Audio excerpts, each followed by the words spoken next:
Hi everyone, it's Shari Carroll here for Simon Says Stamps, STAMPtember.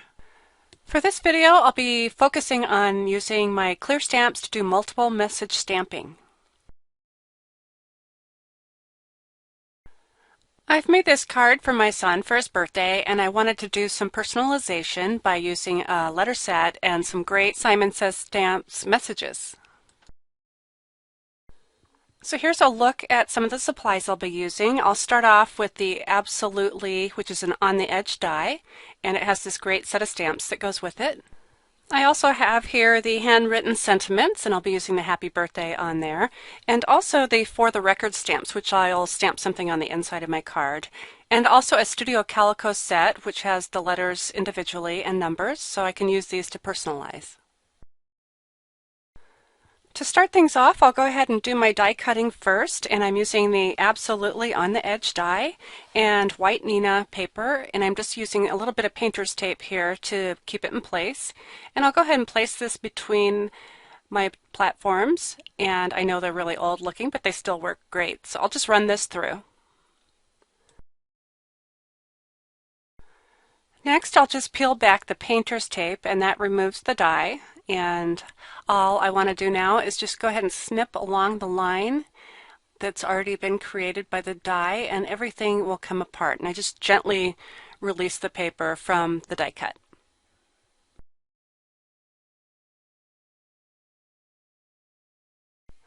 I'll be using my Fiskars stamp press to do all my stamping with my acrylic stamps, and I'll show you how this works and why it's really helpful. First of all, I can line up the edge of the paper so that I know that all my stamping is going to be horizontal. Plus I can line up the stamp using the grid. I've decided to use some of my son's favorite color schemes, and he's really natural. So I have soft olive, soft granite, wet cement, tide pool, and orange soda. And sorry that some of my ink pads are prototypes, so they don't have the printed labels yet. So I'll go ahead and start off with orange soda, and I'm inking up the happy birthday message. So I want to start with this one first. I want this one to be stronger and prominent, so I just tap my ink pad to the stamp, and now I'll go ahead and use that grid to line up the edge of the paper. And I want that stamp to go right on that edge. And I use my fingers to press onto the stamp press. It's a little more flexible than an acrylic block, so you can really get a great image. Now I can start personalizing, and I have 25 from the Studio Calico set. Yep, my son's turning 25. It's killing me. So here I'm going to use the soft olive, and I'll just go ahead and flip my stamp press over, and I'll tap the stamp.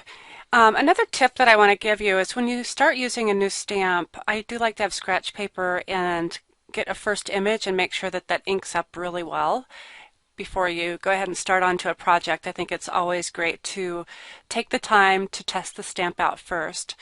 So now once I know that stamp's well, I'll go ahead and position this, and sorry for my head getting in the way. That's the only way I can see it. So I'm going to go ahead and line that up against that right side of that paper again, and now use my fingers and press that 25 right into the paper. So now this is how this is starting to look. To save some time, I've done a little more stamping off camera, and here I'm just adding another greeting and showing you how this is looking so far. So again, pressing my stamp into the paper with my fingers. And once I have that well pressed, this is how this looks.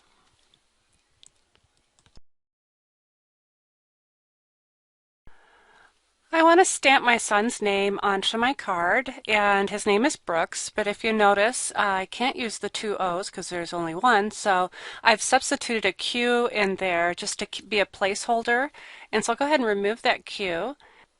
And now I can ink up his name, and I'll be using soft olive. That's absolutely one of his favorite colors. So once I get this well inked, I'll look again, make sure that it's really well inked because I don't want to have any mistakes. And at this point I can actually see that my R is not positioned right. It is kind of hard when your clear stamps are brand new. You can't quite see through. So now I can reposition that once it has a little bit of ink on it. And I'll go ahead and ink this up again. I'm always the person that will ink a little extra because I think taking the time to do better inking gives you the better image. So once again, I'll line this up with the card. And once I have that in place, walk it around with my fingers again. Once I have the stamping done, I can go ahead and clean these off really quick with a baby wipe. And the mid-tone inks, especially these soft tones and the soft shadow inks, clean up really well with a baby wipe. So now I'm removing all the letters except for that O, because I do want to stamp that again. And I'll go ahead and re-ink the O, making sure that I get that really well inked. Once again, go back over. And now I can line this up, and sorry my head is so in the way because I really want to make sure I get this lined up well. Double check it. It's a measure twice and cut once kind of thing. And once I have that in place, I'll go ahead and press that in. And now I have a perfect name.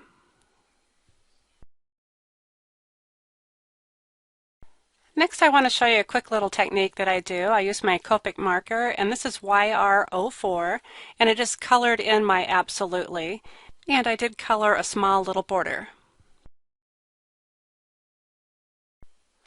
I'll be starting some of my assembly, so I'm using my tape runner here and just adding a little bit of tape to the back side. And now I can put these two panels together so that my Absolutely sits just above my panel of stamped messages.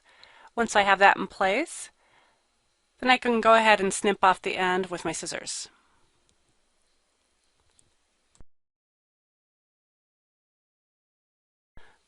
I've decided I wanted to add a little texture to the card, and here I'm just marking where the bottom of the words go on this little panel, and I'm just going to go ahead and use my stylus to create a couple score lines. So I'll just go ahead and press that in, and I go back over, and then I'll go about 1/8 of an inch down and do an additional score line. My Martha Stewart scoreboard is probably the most used thing that I have in my office besides my trimmer. So now I have two little fun score lines. I have trimmed up some paper, and I'm going to go ahead and put a couple strips of skinny cut paper on here. And this is a Hero Arts Pool color, which matches that Tide Pool ink really perfectly. And then I've cut a piece of poppy colored cardstock. And I did this one just a bit thinner. So now I have the two score lines and a couple of stripes. And I also have this great gray washi tape that I also got from Simon Says Stamps, and I'll just put this along the bottom. And so that matches in with the soft granite that's in the stamped images.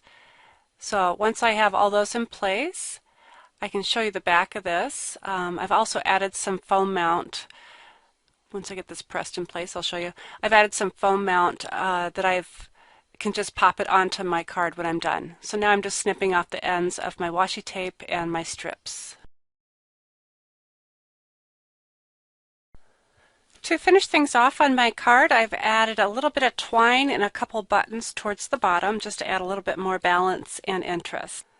So I hope you've enjoyed this tutorial on how to stamp multiple images using a variety of inks. Be sure to check out the Simon Says Stamp blog every day for STAMPtember inspiration. Thanks for watching.